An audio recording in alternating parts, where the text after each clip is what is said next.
স্বামী বিবেকানন্দের বাণী ও রচনা, চতুর্থ খণ্ড, অধ্যায় বিল্বমঙ্গল। ভক্তমাল নামক একখানা ভারতীয় গ্রন্থ হইতে এই কাহিনীটি গৃহীত। এক গ্রামে জনৈক ব্রাহ্মণ যুবক বাস করিত। অন্য গ্রামের এক দুশ্চরিত্রা নারীর প্রতি সে প্রণয়াসক্ত হয়। গ্রাম দুইটির মধ্যে একটি বড় নদী ছিল।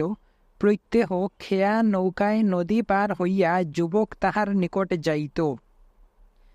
একদিন যুবককে পিতৃশ্রাদ্ধাদির কার্যে নিযুক্ত থাকিতে হয়। এজন্য ঐকান্তিক ব্যাকুলতা সত্ত্বেও সেদিন সে মেয়েটির কাছে যাইতে পারিল না।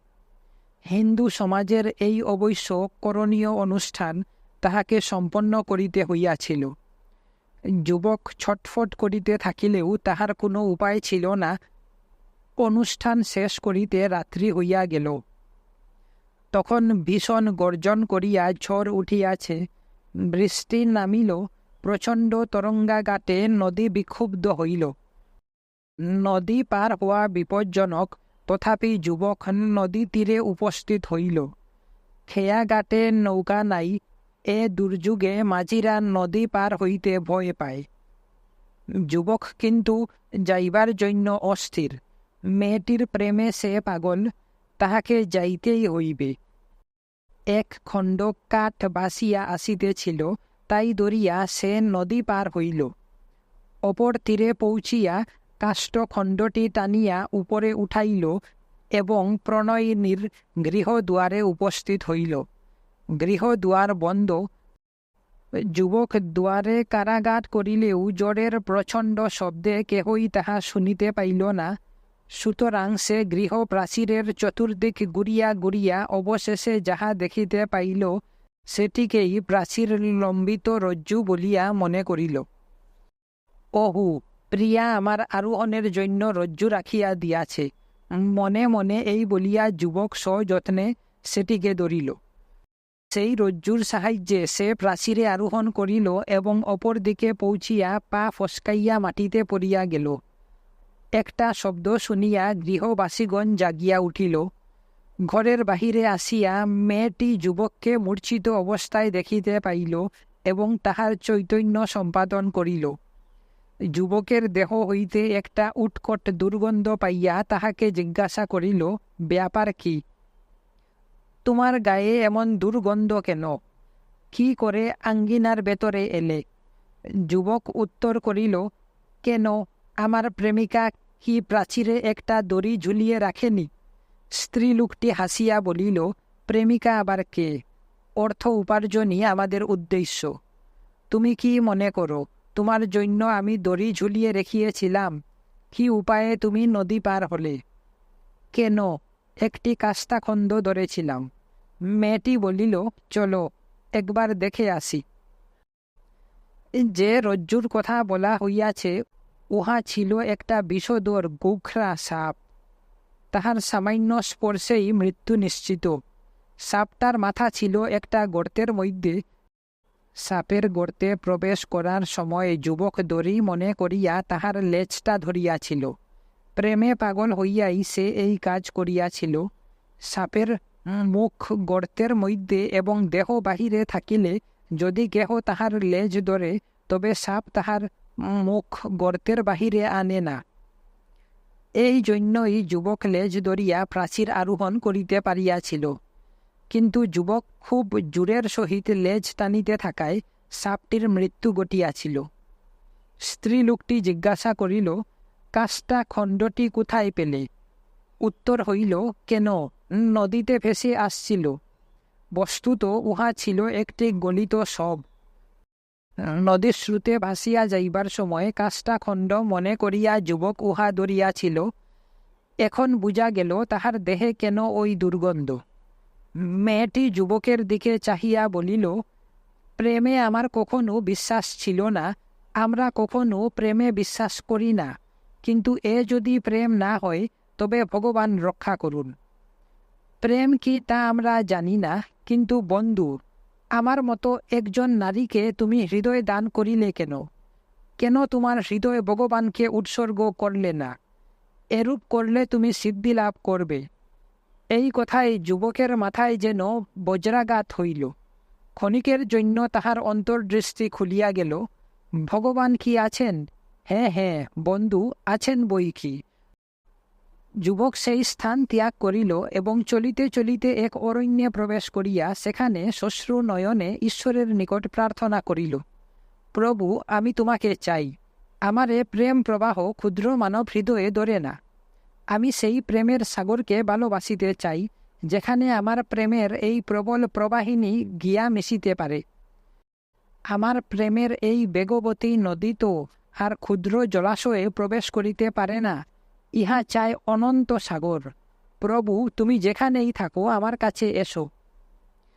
এইভাবে বহু বৎসর বনে কাটাইয়া তাহার মনে হইল সে সিদ্ধি লাভ করিয়াছে।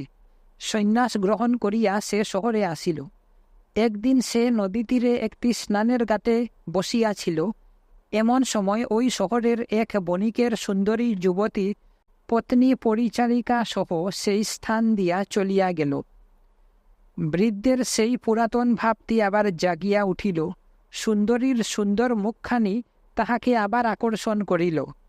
যোগী নির্নিমেষ নয়নে তাহার দিকে চাহিয়া দাঁড়াইল এবং যুবতীকে তাহার গৃহ পর্যন্ত অনুসরণ করিল।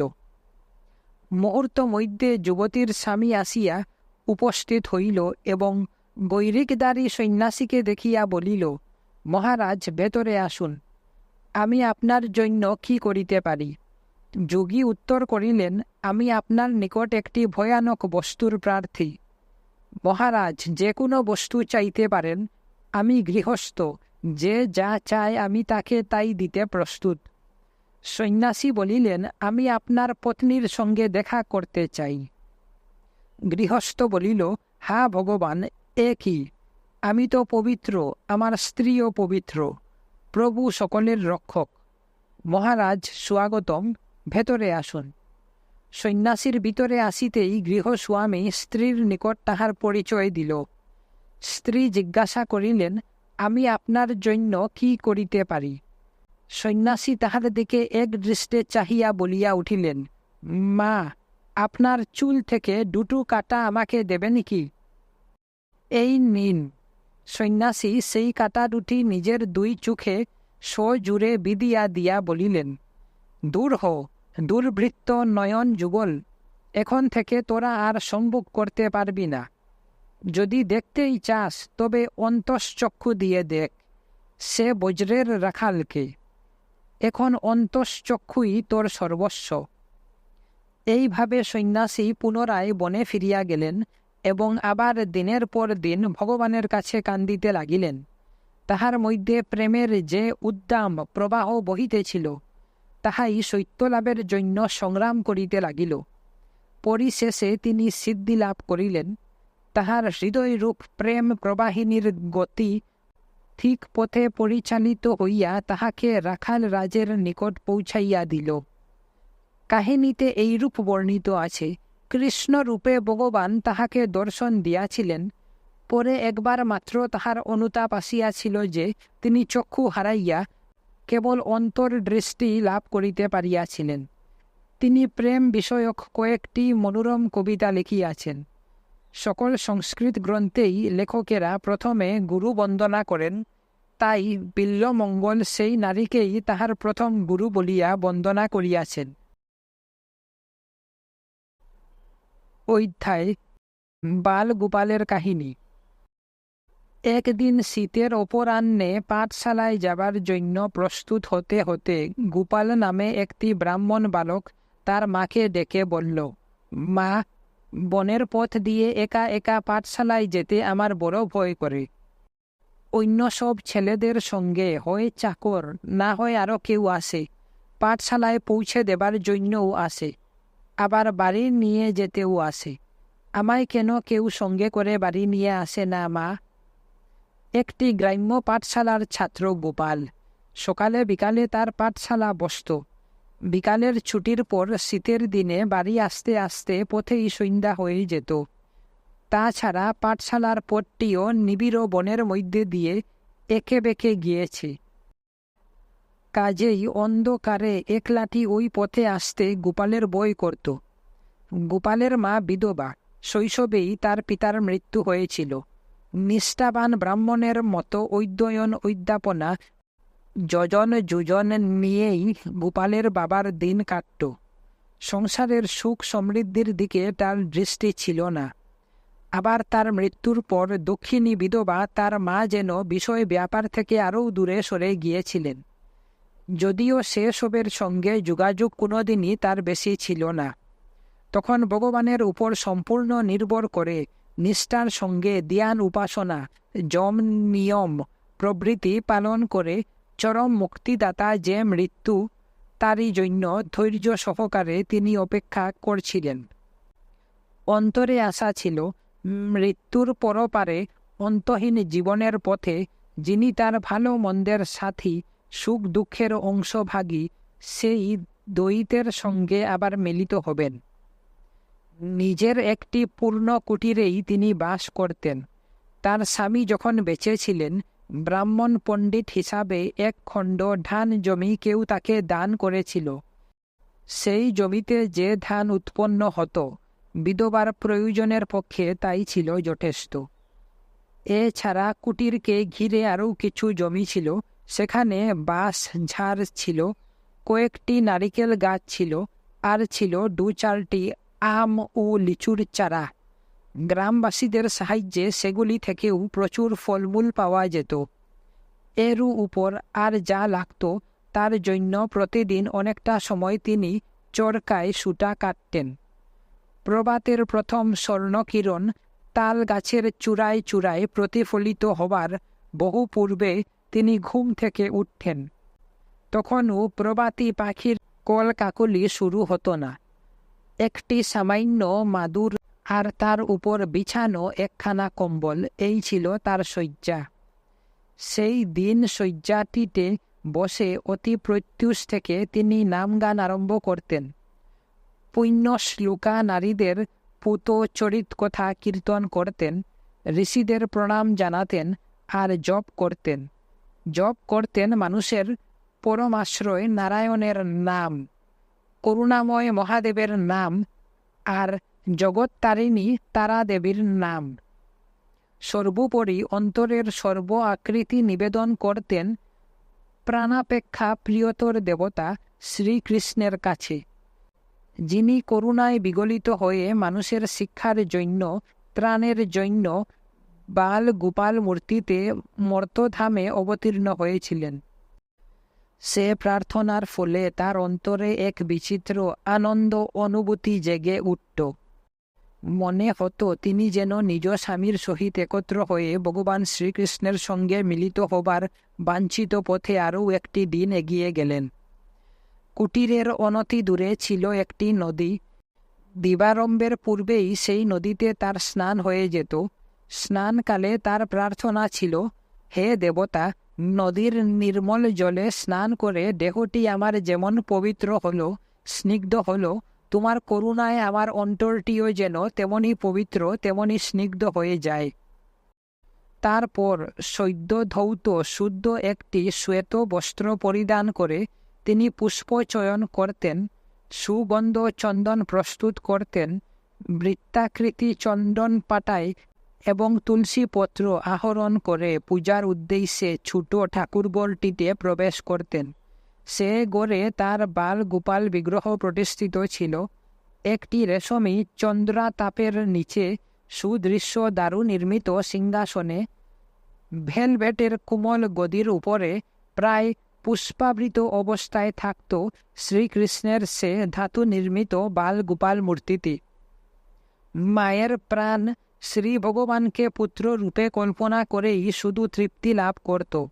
তার স্বামী জীবিতকালে কতদিন কতবার বেদুক্ত সেই নিরাকার নিরবয়ব নৈর্ব্যক্তিক দেবতার বর্ণনা তাকে শুনিয়েছেন। সর্ব অন্তর দিয়ে সে সব অনবদ্য কাহিনী তিনি শ্রবণ করতেন। অকুণ্ঠ চিত্তে ধ্রুব সত্য বলে সেগুলি বিশ্বাস করতেন। কিন্তু হায়, শিক্ষাহীন ও শক্তিহীন এক নারীর পক্ষে সে বিরাটকে ধারণা করা কি রূপে সম্ভব? তাছাড়া শাস্ত্রে তো এ কথাও লিপিবদ্ধ রয়েছে যে যেভাবে আমাকে ভজনা করে সে সেভাবেই আমাকে লাভ করে থাকে। মানুষ যুগে যুগে আমার এই প্রদর্শিত পথ অনুসরণ করে থাকে এবং ওই ভাবটিতেই তার অন্তর ভরে যেত। অতিরিক্ত আর কিছু প্রার্থনীয় ছিল না। এইভাবেই কাটছিল তার জীবন। হৃদয়ের সকল ভক্তি, বিশ্বাস ও প্রেম বাল গোপাল শ্রীকৃষ্ণে তিনি সমর্পণ করেছিলেন এবং সে সমর্পণটি বিশেষভাবে তার ক্ষুদ্র ধাতু বিগ্রহটিকে ঘিরেই নিয়ত লুতাতন্ত্রর মতো আবর্তিত হতো। তাছাড়া ভগবানের এ বাণীটিও তার শোনা ছিল, রক্ত মাংসের তৈরি মানুষকে তুমি যেমন সেবা করো, আমাকেও তেমনি প্রেম পবিত্রতা দিয়ে সেবা করো, আমি সেই সেবা গ্রহণ করব। সুতরাং সেবাই তিনি করতেন, যেভাবে নিজ প্রভুকে মানুষ সেবা করে, যেভাবে সেবা করে গুরুকে, সর্বোপরি তার নয়নের নিধি পুত্রকে, একমাত্র সন্তানকে তিনি যেভাবে সেবা করতেন, শ্রীকৃষ্ণকেও তেমনিভাবে সেবা করতেন। প্রতিদিন ধাতু মূর্তিটিকে তিনি স্নান করাতেন, সাজাতেন, ধূপধুনা দিতেন তার সামনে। কিন্তু ভোগ বা নৈবেদ্য, হায়, দরিদ্র বিধবার সে সামর্থ্য কোথায়? দুঃখে তার চোখে জল আসত, আর সঙ্গে সঙ্গে স্মরণ করতেন স্বামীর কাছে শোনা সেই শাস্ত্র বচন, ভগবানের সেই অবয় উক্তি, পত্র পুষ্প ফল জল, ভক্তির সঙ্গে যে আমাকে যা কিছু দান করে আমি তাই গ্রহণ করে থাকি। সুতরাং তার প্রার্থনা ছিল এই মন্ত্রে, হে দেবতা, এই বিপুলা পৃথিবীতে কত বিচিত্র কুসুম তোমারই প্রীতির জন্য নিয়ত ফুটে উঠেছে, তবু আমার তুচ্ছ বন ফুলকটি গ্রহণ করো। তুমি বিশাল বিশ্বের অন্নদাতা, তথাপি আমার সামান্য ফলের নৈবেদ্য গ্রহণ করো। আমি শক্তিহীন, শিক্ষাহীন, তুমিই আমার দেবতা, আমার প্রাণের রাখাল, আমার পুত্র। তুমি কৃপা করে আমার পূজা অর্চনা সার্থক করো, আমার প্রেম কামহীন করো। পূজার ফল বলে যদি কিছু থাকে, তবে সে ফলও তুমি গ্রহণ করো। আমাকে দাও প্রেম, শুধু প্রেম, যে প্রেম অন্য কোনো প্রতিদানের প্রত্যাশা রাখে না, প্রেম ভিন্ন আর কিছু আকাঙ্ক্ষা করে না।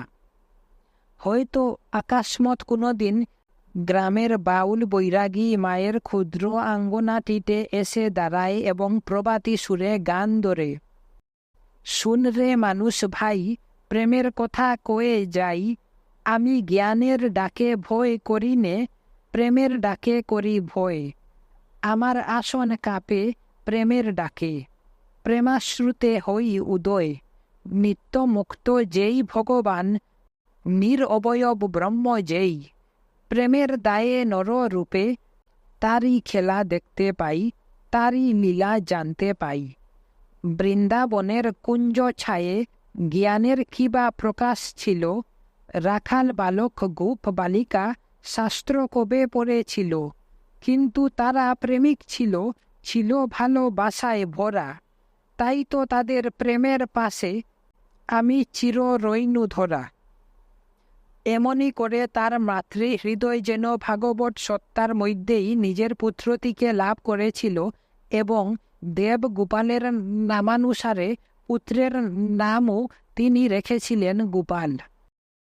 তাকে অবলম্বন করেই এ জগতের বুকে নিজের মনটিকে ধরে রাখা তার পক্ষে সম্ভব হয়েছিল, নতুবা পার্থিব বন্ধনহীন তার মন মুহুর্মুহু জাগতিক সব কিছুর ঊর্ধ্বে ধাবিত হতো। এ মাটির পৃথিবীতে তার যে প্রত্যাহিক জীবন, তা ছিল যেন অনেকটা কালের মতো, নিষ্প্রাণ যন্ত্রের মতো। বস্তুত তার চলাফেরা, তার চিন্তা, সুখ, এক কথায় তার সমগ্র জীবনটুকু কি ওই ক্ষুদ্র বালকটিকে ঘিরেই আবর্তিত ছিল না? হ্যাঁ, তাই ছিল। বৎসরের পর বৎসর অতিক্রান্ত হয়েছে, আর তিনি তার মাতৃ হৃদয়ের সকল কোমলতা দিয়ে ওই শিশুর জীবনের ক্রমবিকাশ লক্ষ্য করেছেন। আজ সে পাঠশালায় যাবার মতো বড় হয়েছে, পাঠশালায় সে যাবে। তাই ছাত্র জীবনের প্রয়োজনীয় জিনিসগুলো সংগ্রহ করবার জন্য মার কত দীর্ঘদিন ব্যাপী কঠোর পরিশ্রম। প্রয়োজন অবশ্য খুব বেশি ছিল না। যে দেশে মাটির প্রদীপে এক ছটাক তেল ঢেলে আর একটা কাপড়ের সলতে লাগিয়ে আলু জেলে প্রফুল্ল চিত্ত মানুষ বিদ্যাচর্চায় দিন কাটায়, যেখানে ঘাসের তৈরি একটি মাদুর ভিন্ন আর কোনো আসবাবপত্রেরই প্রয়োজন হয় না, সে দেশের ছাত্র জীবনের প্রয়োজন খুব বেশি হবার কথাও নয়। তবু সামান্য যে 2-4টি জিনিসের প্রয়োজন ছিল তা সংগ্রহ করতেই দরিদ্র বিধবাকে বহুদিন পরিশ্রম করতে হয়েছিল।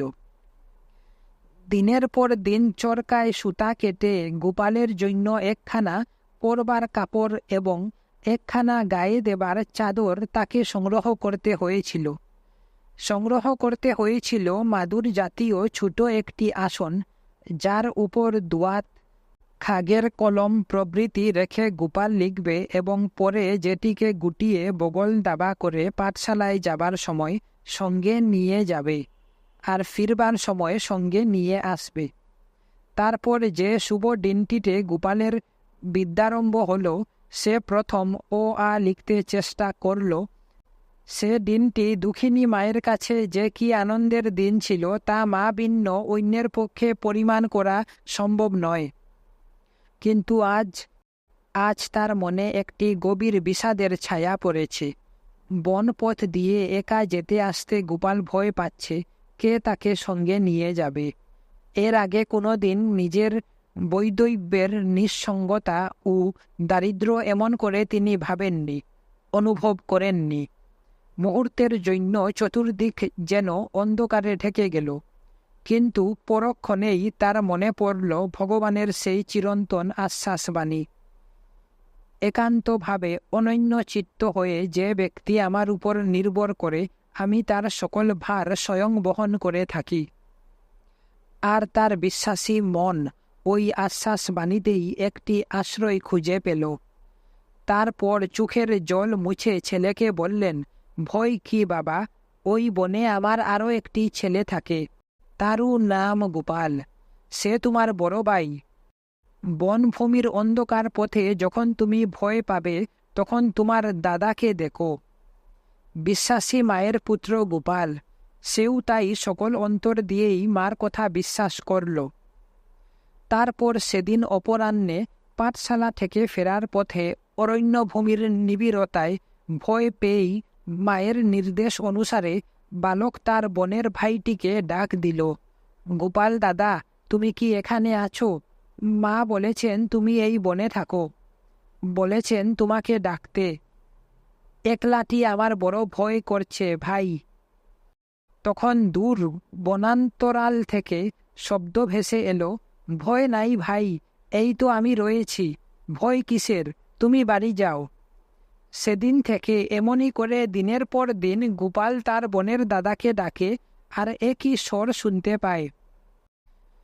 বাড়ি এসে মাকে সে সব কথা সে বলে আর মা বিস্ময়ে প্রেমে মুগ্ধ হয়ে শুনেন সে কাহিনী। তারপর একদিন মা তাকে বললেন, বাবা, এরপর যখন তোমার রাখাল দাদার সঙ্গে দেখা হবে তখন তাকে বলো সে যেন তোমাকে দেখা দেয়। পরদিন যথাকালে বন পথে যাবার সময় গোপাল তার ভাইকে ডাক দিলে এবং পূর্বের মতো উত্তরও এলো বন থেকে। কিন্তু এবার মার কথা মতো গোপাল তার দাদাকে দেখা দেবার জন্য একান্ত অনুরোধ করল। বলল, গোপাল দাদা, তোমাকে তো কোনোদিন আমি দেখিনি, আজ আমাকে দেখা দাও। তখন উত্তর শোনা গেল, ভাই, এখন বড় ব্যস্ত আছি, আজ আমি আসতে পারবো না। কিন্তু গোপাল ছাড়বে না, সে বারবার কাতরভাবে অনুরোধ করতে লাগল। তখন অকস্মাৎ বনের ছায়াচ্ছন্ন প্রদেশ থেকে বেরিয়ে এলো বনের রাখাল। পরনে গোপালকের বেশ, মাথায় ছোট মুকুট, তাতে বসানো সিকি পুচ্ছ, হাতে বাঁশের বাঁশি। দুইটি বালকই তখন মহা খুশি। একসঙ্গে তারা খেলা করল, গাছে উঠল, ফল কুড়ালো, ফুল কুড়ালো। বনের গোপাল আর দুঃখিনী মায়ের গোপাল দুটি ভাই খেলতে খেলতে পাঠশালার সময় প্রায় উত্তীর্ণ হয়ে এলো এবং গোপাল একান্ত অনিচ্ছা সত্ত্বেও পাঠশালার পথে চলে গেল। সেদিন তার পাঠ প্রায় ভুল হয়ে গেছে। সমগ্র অন্তর উৎসুক হয়ে রয়েছে কেবল বনে ফিরে রাখাল দাদার সঙ্গে আবার খেলা করবার প্রবল আকাঙ্ক্ষায়। এইভাবে কয়েক মাস সময় কেটে গেল। দিনের পর দিন সন্তানের বিচিত্র কাহিনী শুনতেন মা। তার ভগবানের অপার করুণার কথা চিন্তা করে নিজের দৈন্য বৈদব্য প্রভৃতি সব কিছু ভুলে যেতেন। দুঃখকে মনে মনে গ্রহণ করতেন ভগবানের অনন্ত আশীর্বাদ বলে। এরপর পাঠশালার গুরু মহাশয়ের গৃহে একটি শ্রাদ্ধ অনুষ্ঠানের দিন এলো। সেকালে গ্রাম্য পাঠশালার পণ্ডিতগণ একাই অনেকগুলি ছেলেকে লেখাপড়া শেখাতেন। নির্ধারিত বেতন হিসাবেও তারা বিশেষ কিছু গ্রহণ করতেন না। কিন্তু বিশেষ বিশেষ ক্রিয়াকর্ম উপস্থিত হলে ছাত্রেরা নানা উপঢৌকন দিত শিক্ষককে এবং সেসবের উপর তারা অনেকাংশে নির্ভরও করতেন। কাজেই গোপালের গুরু মহাশয় ছাত্রদের কাছে অনুষ্ঠান উপলক্ষে উপঢৌকনের জন্য অনুরোধ জানালেন এবং প্রত্যেক ছাত্র সাধ্যমতো সে অনুরোধ রক্ষাও করল। কেউ দিল অর্থ, কেউ দিল অন্য কোনো দ্রব্য সামগ্রী, কিন্তু দুঃখিনী বিধবার পুত্র গোপাল, হায়, উপঢৌকনের সামগ্রী সে কোথায় পাবে? তাই অন্য পড়ুয়াররা একটু বিদ্রুপের হাসি হেসে কে কি দেবে তার বিবরণ গোপালকে শুনিয়ে শুনিয়ে বলে বেড়াতে লাগল। সে রাত্রে মনে গভীর দুঃখ নিয়ে গোপাল মাকে সব কথা বলল গুরু মহাশয়ের জন্য কিছু দিতেই হবে, কিন্তু মায়ের তো কোনো সম্বলই নাই, কি দিবেন তিনি? অবশেষে তিনি স্থির করলেন যা চিরদিন করে এসেছেন জীবনের সর্বাবস্থায় আজও তাই করবেন। রাখাল রূপী শ্রীকৃষ্ণের উপর নির্ভর করবেন, তার কাছেই চাইবেন যদি কিছু প্রয়োজন হয়। সুতরাং ছেলেকে বললেন সে যেন তার বনের রাখাল দাদার কাছে গুরু মহাশয়ের জন্য কিছু চেয়ে নেয়। পরদিন বনের পথে রাখাল দাদার সঙ্গে যথা নিয়মে গোপালের দেখা হলো। দুজনে কিছুক্ষণ খেলাধুলাও করল। তারপরে বিদায় নেবার কালে গোপাল তার দুঃখের কথা জানালো রাখাল দাদাকে। অনুরোধ করল গুরুমশাইকে দেবার মতো কিছু উপহার সে যেন তাকে দে। রাখাল বলল, ভাই গোপাল, আমি সামান্য বনের রাখাল, মাঠে মাঠে গরু চড়াই, আমার তো টাকা পয়সা নাই ভাই। তবে তোমার রাখাল দাদার উপহার স্বরূপ এই ছোট ক্ষীরের বাটিটি তুমি নাও, এইটি তোমার গুরু মশাইকে উপহার দিও। গোপালের তখন আনন্দ আর ধরে না।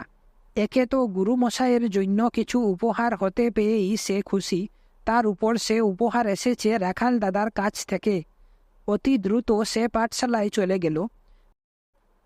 পাঠশালার অন্যান্য ছাত্ররা তখন সার দিয়ে দাঁড়িয়ে এক এক করে গুরু মশাইয়ের হাতে তাহাদের উপহার তুলে দিচ্ছে। গোপালও কম্পিত বক্ষে সবার পিছনে গিয়ে দাঁড়ালো। ভিন্ন ভিন্ন ছাত্রের হাতে ভিন্ন ভিন্ন ধরনের ভালো ভালো উপহার ছিল। সুতরাং পিতৃহীন দরিদ্র বালকের তুচ্ছ উপহারের দিকে কেউ তাকিয়েও দেখল না। সে তাচ্ছিল্য গোপাল যেন দমে গেল। দুঃখে তার চোখে জল এলো। অবশেষে হঠাৎ গুরু মশাইয়ের চোখ পড়ল তার দিকে। তিনি তখন তার হাত থেকে ক্ষীরের পাত্রটি নিয়ে অন্য একটি বৃহৎ পাত্রে ঢেলে দিলেন। কিন্তু এ কি! মুহূর্তে সে শূন্য পাত্র আবার ক্ষীরে পূর্ণ হয়ে গেল। আবার ঢাললেন, এবারও পূর্ণ হল। এমনি যতবার তিনি ঢালেন ততবারই পাত্রটি মুহূর্তে ভরে ওঠে। উপস্থিত সকলে তো একেবারে স্তম্ভিত। গুরুমশাই তখন দু হাতে গোপালকে কুলে তুলে নিলেন, বললেন, এ পাত্র তুই কোথায় পেলি বাবা? গোপালের তখন পণ্ডিত মশাইয়ের কাছে তার বনের রাখাল দাদার কাহিনী আনুপূর্বিক বর্ণনা করল। কেমন করে সে তাকে প্রতিদিন ডাকে এবং সাড়া পায়, কেমন করে প্রতিদিন দুজনে তারা খেলা করে এবং কেমন করে ওই ক্ষীরের ছোট পাত্রটিও রাখাল দাদার হাত থেকেই সে পেয়েছে। সব কথা শুনে গুরুমশাই তখনই তার সঙ্গে বনে গিয়ে সেই অদ্ভুত রাখাল বালককে দেখতে চাইলেন এবং গোপালও মহা আনন্দে তাকে নিয়ে চলল। বনস্থলিতে গিয়ে অন্য দিনের মতো আজও সে তার দাদাকে ডাকল, কিন্তু সেদিন কোনো উত্তর শোনা গেল না। গোপাল বারবার ডাকতে লাগলো, তবু কোনো জবাব এলো না। তখন অতি করুণ স্বরে গোপাল বলল, রাখাল দাদা, আজ তুমি আমার ডাকে সাড়া দিচ্ছ না। তুমি উত্তর না দিলে এরা যে মনে করবেন আমি মিথ্যা কথা বলছি। তখন অতি দূরে বন প্রদেশ থেকে একটি স্বর ভেসে এলো, এক অশরীরী শব্দ। কে যেন বলছে, ভাই, তোমার আর তোমার মায়ের ভক্তি বিশ্বাসের টানেই আমি তোমার কাছে যাই, কিন্তু তোমার গুরু মহাশয়ের এখনও অনেক দেরি। তাকে বলো সে কথা।